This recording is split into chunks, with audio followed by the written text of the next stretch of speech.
इस्लाम की फितरत में कुदरत ने वो लचक दी है, जितना ही दबाओगे उतना ही उभरेगा। ये आज नई बात नहीं है, हजारों साल सैकड़ों साल पहले से इस्लाम को कुचलने दबाने की कोशिशें की गई और हर तरह की तागूती ताकतें आई, मगर इस्लाम को दबाने कुचलने मलियामेट करने की जिस कदर कोशिशें की गई, इस्लाम उतना ही बुलंद से बुलंद तर होता गया और ये सिलसिला क़यामत तक जारी रहेगा। क्यों? इन्नद्दीना इंदल्लाहिल इस्लाम, क्योंकि अल्लाह के नज़दीक इस्लाम ही वो दीन है जिसको कामयाब होना है और मुकम्मल पाए तकमील तक पहुंचना है।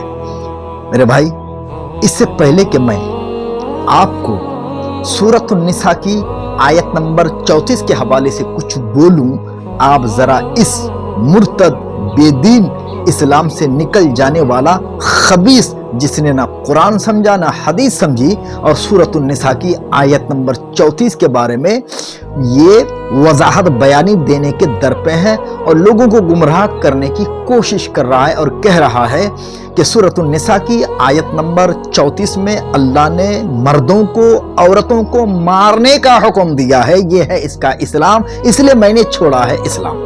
सूरह निसा की 34वीं आयत में तो साफ तौर से मारने पीटने के लिए कहा गया।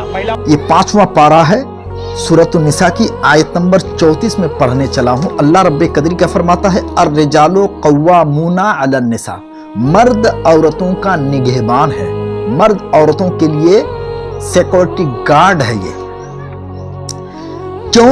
बिमा फद्दलल्लाहु बअदहुम अला बअद, इसलिए कि अल्लाह ने उनमें एक दूसरे पर फजीलत बख्शी है।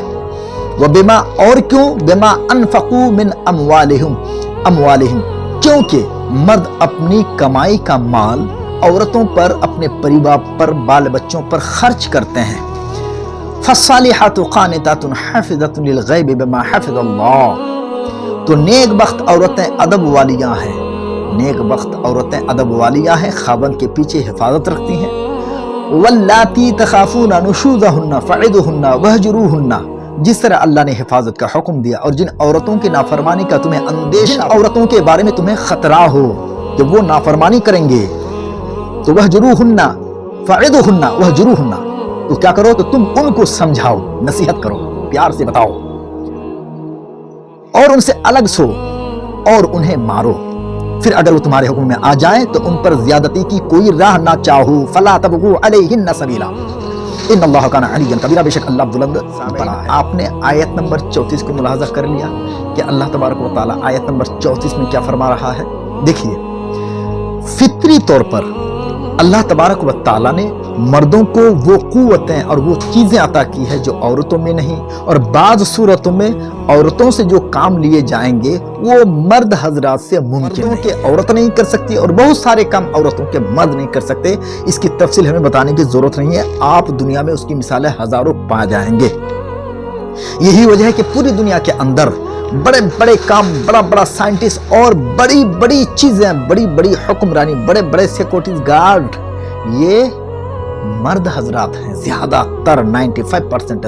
उसकी वजह यही नेचुरल सिस्टम जो अल्लाह तबारक व तआला ने मर्द और औरतों में रखा है।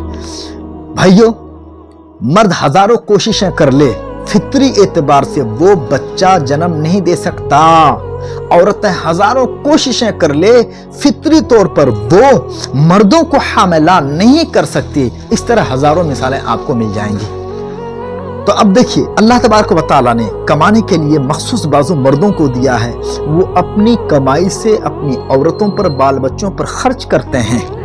गर्ज ये कि घर की रानी औरतों को बना दिया गया और बाहर इनकम करने का आला मर्दों को बना दिया गया। वो इनकम करके लाएं और ये घर में अपनी जान माल इज्जत और आबरू की हिफाजत करें। मर्दों के पीछे वो बदअहदी ना करें, गद्दारी ना करें, वफा को तोड़े नहीं, वफादार बीवी बन के रहे। यही तो अल्लाह अज़्ज़ा वजल का हुक्म है। लेकिन फिर भी अगर कभी नाचाकी पैदा हो जाए, मर्द को खतरा हो कि नहीं औरत के साथ कभी ना कभी कुछ ना कुछ शायद गड़बड़ होने वाला है, तो ऐसी सूरत में औरत को सबसे पहले क्या करे? जब उसको पता चल जाए, क्या कहा? जब अंदेशा हो, جب آپ کو یقین ہو جائے کہ نہیں عورت کے ساتھ معاملہ بہت بڑا بگڑ سکتا ہے تو بگڑنے کی صورت میں اللہ حکم دے رہا ہے فَعِدُوهُنَّ، تم ان کو پیار سے پہلے سمجھاؤ، نہ سمجھے بستر الگ کر لو۔ تیسری صورت میں سمجھانے پر بھی، بستر الگ کرنے پر بھی اگر وہ نہ سمجھے تو پھر کیا کرو، اس کو مارو۔ اب دیکھیے یہاں جو مارنے کا لفظ ہے، یہاں مار سے مراد وہ مار نہیں ہے کہ اب ماتھا سے کر کے پاؤں تو اتنی مار مارو کہ ڈاکٹر کے یہاں لے جانا پڑے، اب زخم لگا دو، نشان لگا دو۔ دیکھیے یہ آیت کب نازل ہوئی؟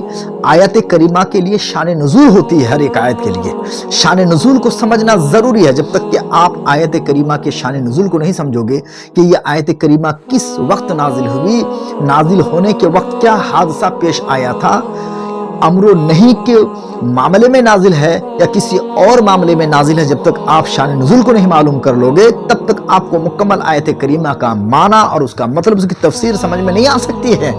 سعد بن نبی نے اپنی اہلیہ حبیبہ کو کسی معاملے میں ایک تھپڑ مارا، گال میں نشان پڑ گیا تھا، حضور کی بارگاہ میں شکایت لے کے آئی، حضور اکرم صلی اللہ تبارک و تعالی علیہ وسلم نے حکم دیا بدلہ لینے کا، قصاص لینے کا۔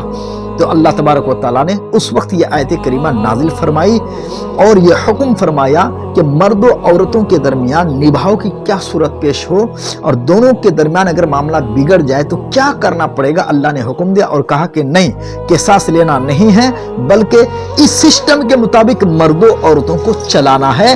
اور دیکھیے اللہ کے حبیب نے بعد میں فرمایا کہ تم اتنی مار نہ مارو کہ اس کے جسم میں کوئی پریشانی ہو جائے، کہ تکلیف ہو جائے، پہنچانے کی نوبت آ جائے۔ اگر اس قدر مارنے کا حکم ہوتا تو اللہ تبارک و تعالیٰ اسی سورۃ النساء کی آیت نمبر 35 کے اندر یہ کیوں فرماتا کہ اگر میاں بیوی کے درمیان جھگڑے کا خوف پیدا ہو جائے وَإِنْ خِفْتُمْ شِقَاقَ بَيْنِهُمَا فَابْعَثُوا حَكَمًا مِّنْ أَهْلِهِ وَحَكَمًا مِّنْ أَهْلِهَا، اگر تم کو میاں بیوی کے جھگڑے کا خوف ہو تو ایک پنچ مرد والوں کی طرف سے بھیجو اور ایک پنچ عورت والوں کی طرف سے۔ إِن يُرِيدَا إِصْلَاحًا يُوَفِّقُ اللَّهُ بَيْنَهُمَا، یہ دونوں اگر صلح کرانا چاہیں گے تو اللہ ان میں میل کر دے گا، بے شک اللہ جاننے والا خبردار ہے۔ میرے بھائی قرآن کو صحیح سے سمجھو، کیا یار ان پڑھوں کی طرح بات کرتے ہو، کیا جاہل گواروں کی طرح بات کرتے ہو؟